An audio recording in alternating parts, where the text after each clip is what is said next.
مسلمانوں اس وقت کوشش یہ کی جا رہی ہے کہ ہماری نسلوں سے دین و ایمان کو چھین لیا جائے۔ اگر اپنی نسلوں کو دین و ایمان پر قائم اور دائم رکھنا چاہتے ہو تو دینی مدارس قائم کرو، دینی مکاتب قائم کرو، دینی مدرسوں کا وجود دو، مدرسوں کے اندر مسجدوں کے اندر پڑھنے پڑھانے کا ماحول قائم کرو۔ جائیداد اکٹھی نہ کرو اولاد کے لیے، بلڈنگیں اور مکانات اور پیسے دولتیں جمع نہ کرو اولادوں کے لیے۔ یہی اولاد کل قیامت کے دن تمہارے لیے وبال جان بن جائیں گے۔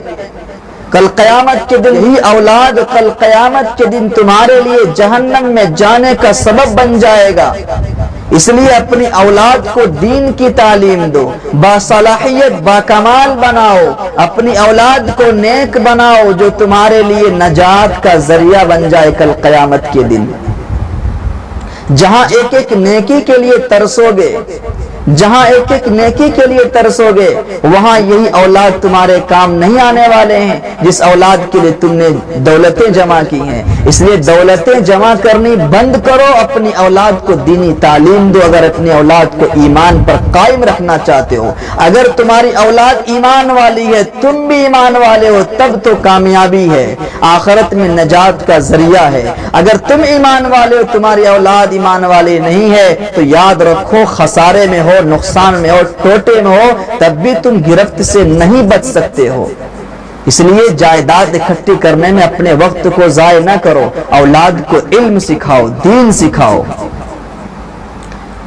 اگر اپنی اولاد کو اسلام پر قائم اور دائم رکھنا چاہتے ہو تو دو کام کرو، دینی مکاتب قائم کرو، مدرسوں کے اندر جگہ جگہ مکتب قائم کرو، مسجدوں کے اندر پڑھنے پڑھانے کا ماحول قائم کرو۔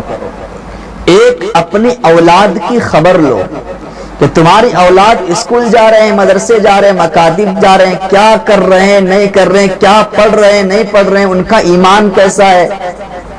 اپنی اولاد کی خبر گیری بھی لو تو انشاءاللہ ہماری اولاد دین پر صحیح سلامت رہے گی۔